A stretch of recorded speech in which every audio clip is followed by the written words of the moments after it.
Hey guys, look what Laura made us put up today. It's Christmas time. Got up quite late this morning. We didn't get back. I picked up Laura from town after her work Christmas party. Got back about just after 1, went to bed at about 2ish.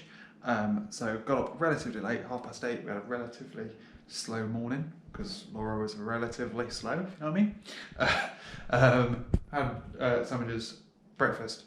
Laura put a wash on, all the standard thingy stuff. Laura had a nap and watched TV in the living room while I was doing some work.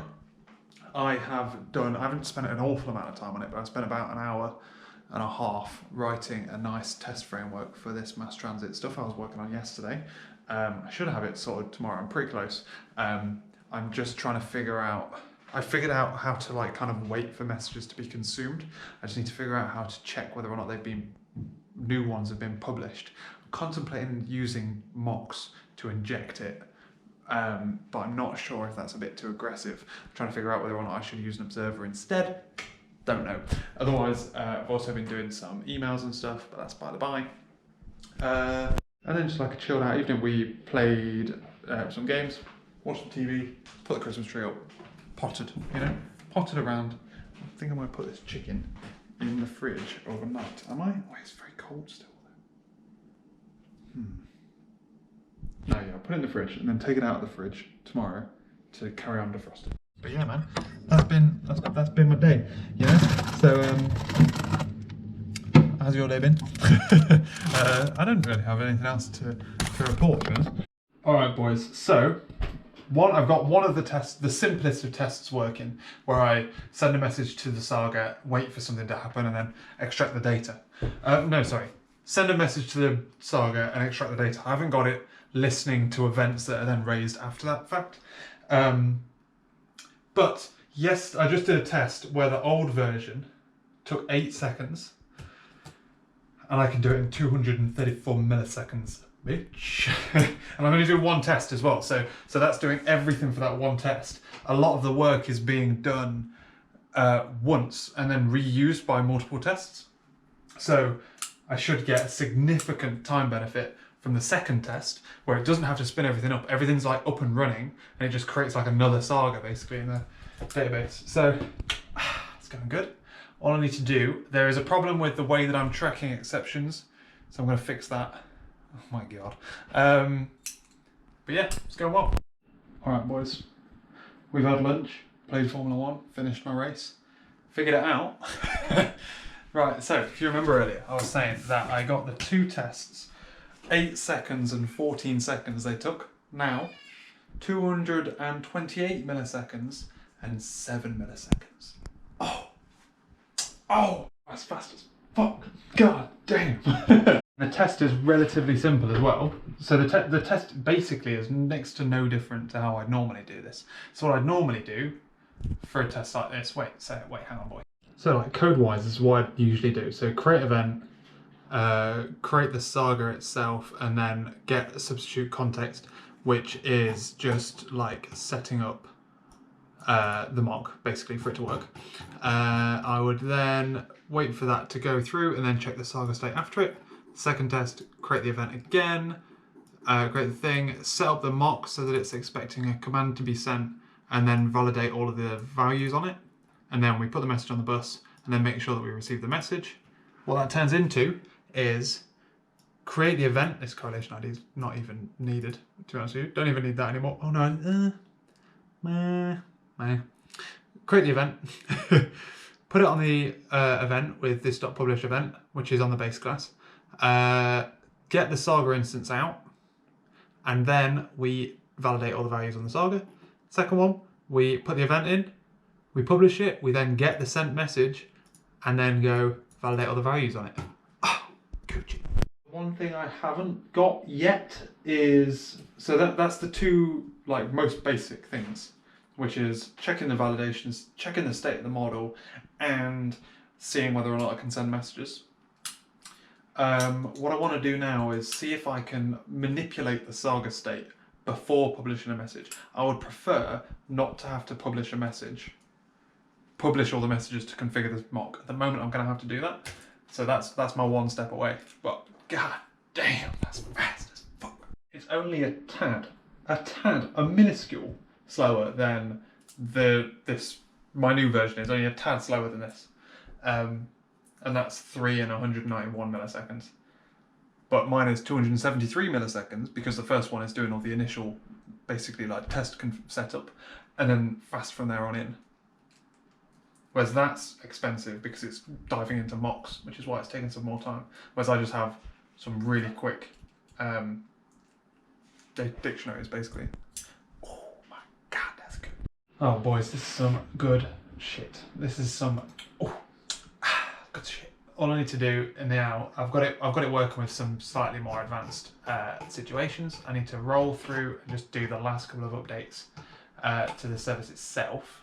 Get the tests all passing. I'm then going to NuGet package all of this up into a separate NuGet package so that I can just lift it into other microservices, and then when I update those, I can update those. We're laughing, but we're about to go downstairs. We've got to put dinner on. / may sit in the living room and either do some work or whatever, don't know. But this is good. This is good stuff. It's a little bit more work than I was expecting when I picked up this user story. But like I said, I've done all the heavy lifting now, so it's in theory it's just a case of rolling through and updating all the tests to pass to use the new style. And basically doing a translation from the old style to the new style, and then updating the tests to match. I'm happy with this. This is good. It's been great fun as well. The best kind of test. The best. I love this kind of shit. All right. So I didn't do any of the coding from earlier, but I have done some more emails. I've got a nice little email. Little template actually that'd be quite good for multiple companies with slight tweaks. Productive.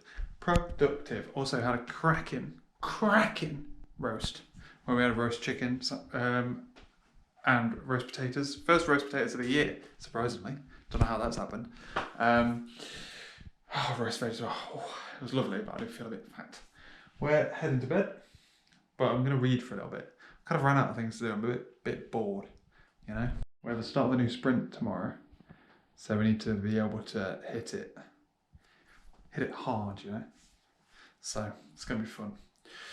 It's going to be a 2-week sprint as well. That's exciting. But 2 really big things to do as well, isn't it? One of which is this update thing, which I'm contemplating holding fire on, but well, I think I'll hold fire on rolling it across multiple microservices. I'll just do it in the microservice that matters for this thing. We'll roll from there. Yeah, sounds like a plan. Made the mistake yesterday of buying some hand cream without smelling it, and it stinks. It's bad, man. It's like really like bitter hot chocolate powder. Like, you know, the powder you make hot chocolate with. It's like that, but really bitter and just horrible. Like, you would imagine like chocolate smelling would be alright, but it's not. It's grim. It's really, like, it's almost gross. Like, it actually like kind of makes you feel a bit like, oof, you know, when you get a whiff. It's about to start raining. I'm going to pins in. So far today, I've done planning. I kind of knew what I wanted to, like, I didn't really do planning vis-a-vis like actually creating tasks and stuff, because I've basically already done it. I'm starting my first 2-week sprint. I think I'm going to do 2-2-week sprints over Christmas, because I know like I'm not going to get as much done over the next 2 weeks than I would previously. And the things I want to work on are quite big. So the reason this week is a 2-week sprint is because the item of work I'm going to do wouldn't fit in a 1-week sprint in a good week anyway. So your boy is just going to smash it out of the park with a 2-week sprint, get it done. There's a couple of things I want to do. One is like initial saga work that sets up this big chunk of work. And the other thing is updating how I'm using MassTransit across all of my microservices. I've done that for this, the microservice that matters. I'm just going to merge it in with my cup of tea now. And then I can like kind of cross-apply it across all the other microservices. It's going to be a bit of a pain in the ass doing that, so I thought I'd do that in this 2 weeks as well.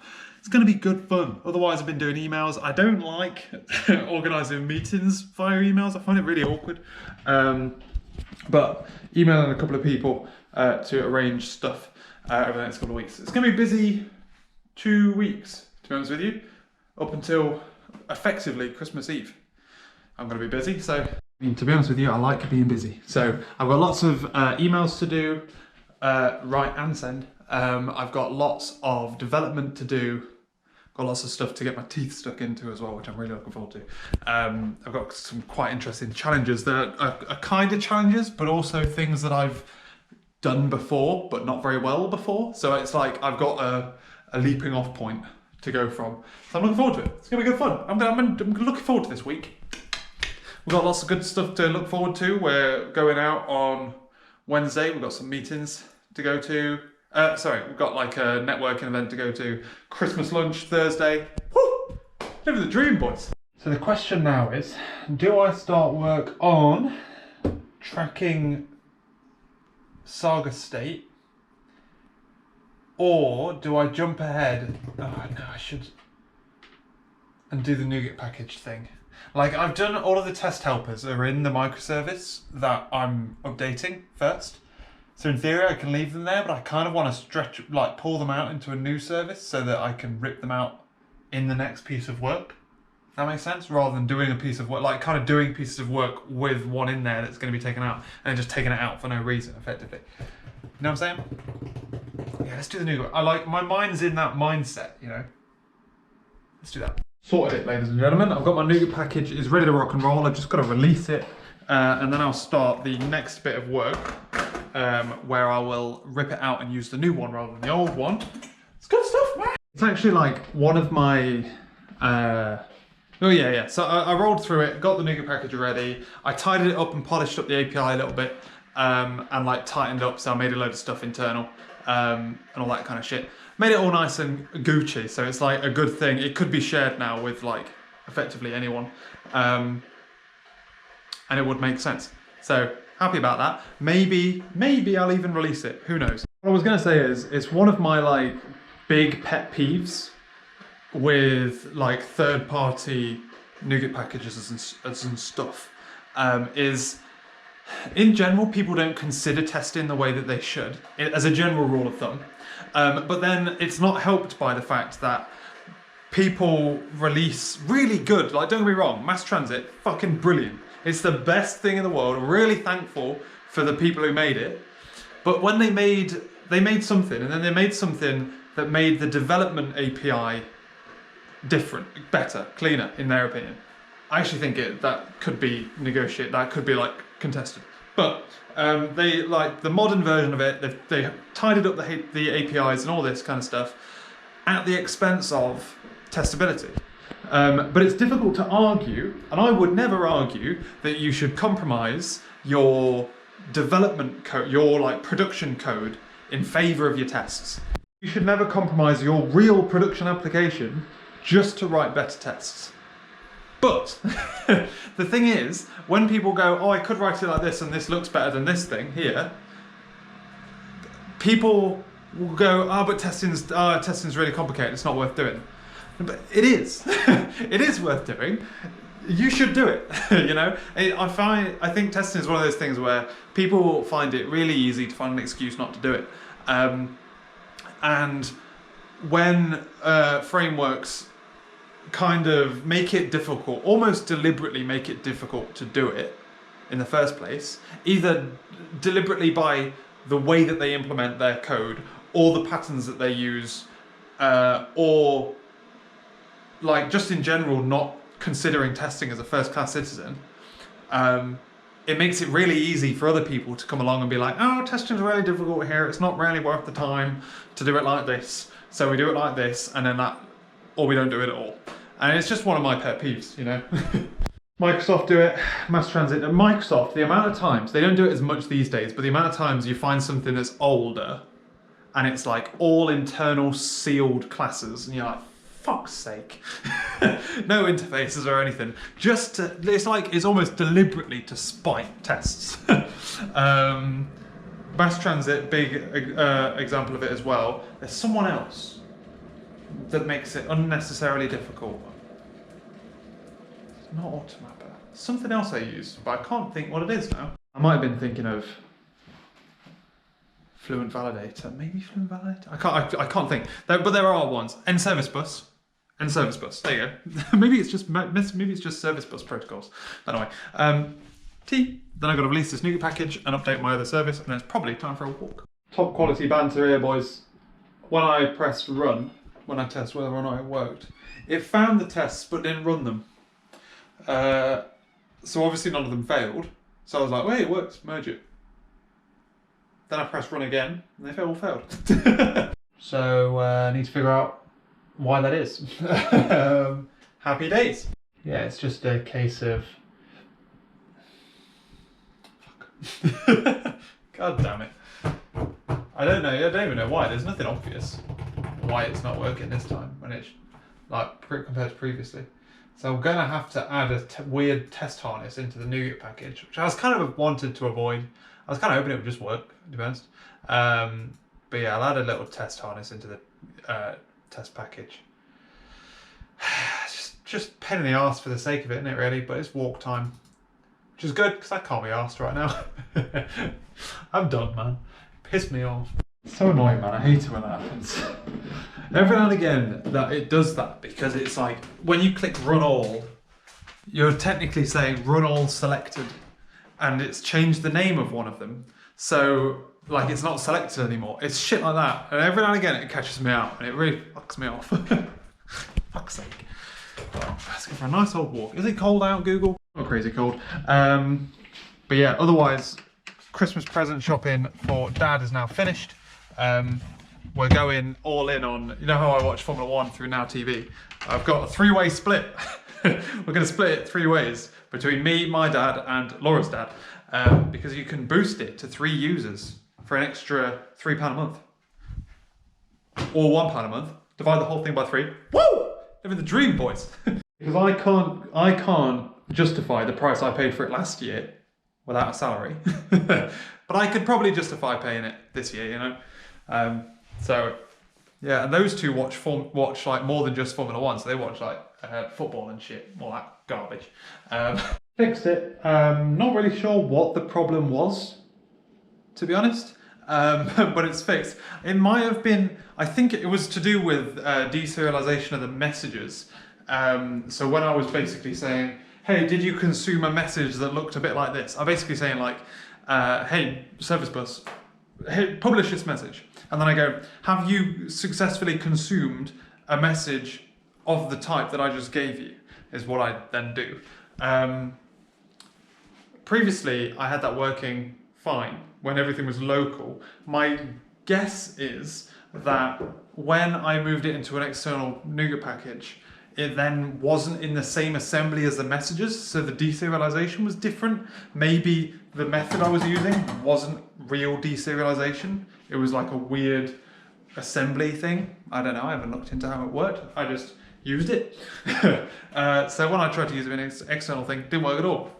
But I swapped it over to a standardized thing. I just accessed the message out directly and then just did an is comparison, and it was a treat. And the test harness that I created to test it, in fact, no, it didn't work for the test harness either. I don't know.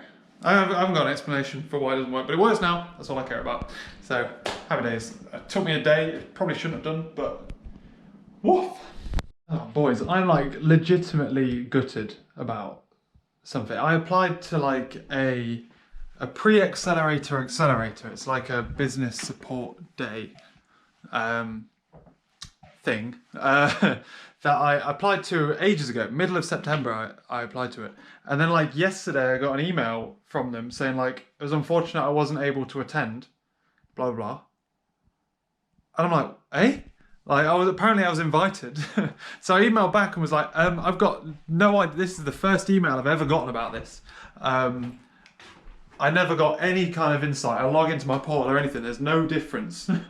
Or whatever. It genuinely looks like either my account got fucked or there's some kind of error or whatever. I don't know. But they say that, according to their systems, they sent me several emails, which I never got. So I genuinely missed out on something that would have been really useful to go to. No. That's the most, like, that's the most annoying thing that could happen.